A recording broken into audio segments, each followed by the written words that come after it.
So I think you will be now aware of the dialects branched into regional and social dialect. And apart from that, when you're talking about dialect, you have other two varieties also. One is educated variety, and the other one is uneducated variety. Okay, so I think I need not explain what I mean by educated and uneducated. Educated stands for group of people who speak a particular language, that is well educated people. Okay, so when well educated people speak a particular language, that is one variety.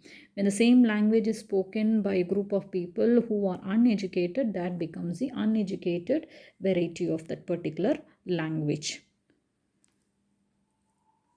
So apart from that, what you have to know about educated and uneducated variety is educated variety of the dialect will be almost having a particular stamp of status. Okay, whereas when we are checking the uneducated variety, they will be very close to the regional dialect. Okay, so educated people, they don't stick to the regional dialect, they will cross that boundary and they have a stamp of status. So that is the difference between educated variety and uneducated variety.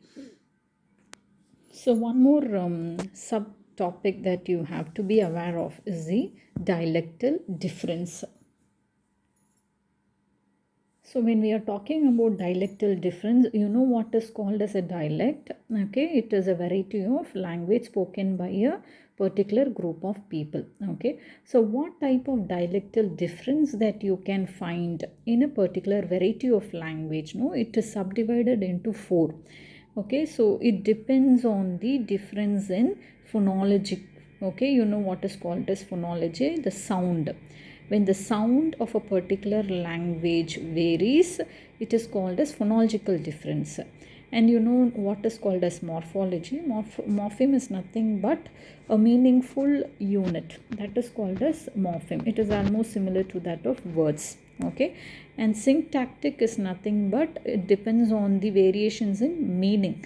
Okay, and lexical is nothing but it depends on the difference in the vocabulary. Okay, so phonology or phoneme, it stands for the sound.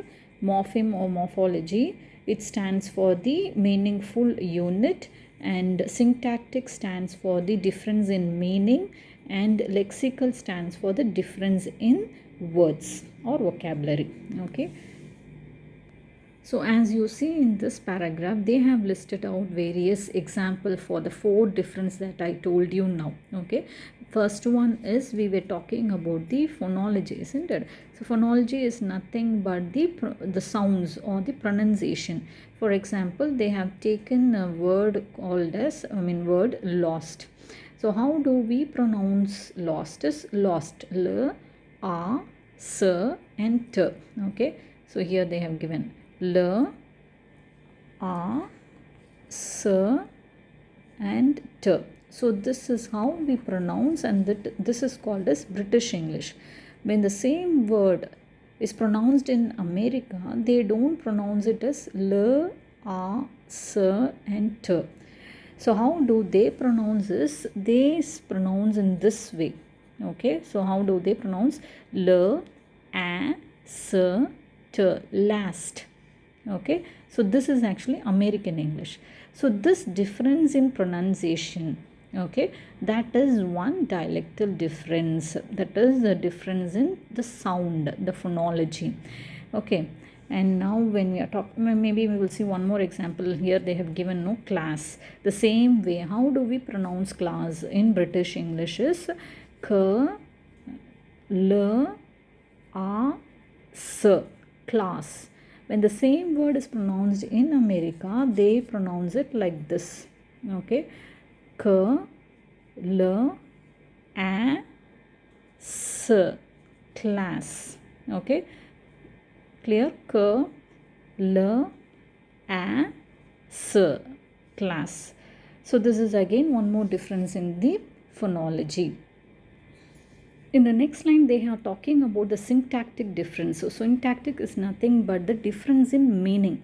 So for example, when you are talking about British English, we tell like talk to. Okay, I was talking to a student. Okay, that is British English. Whereas in American English, they tell it as I was talking with a student. Okay, that is American English. So this is what is the difference in the syntactic variations. Okay, so again they have given one more example. In British English, they tell different from. Okay, whereas in American English, they tell it as different than. Okay, so all these are the examples that come under syntactic difference. And when we are talking about the lexical difference, they have given a few examples here. For example, in British English, we tell petrol, whereas in American English, they call it as gas. Okay, and similarly, in British English, we tell it as railway. The same word is told in American English as railroad. So they have listed out two example, but there are ample of example when you're checking the net.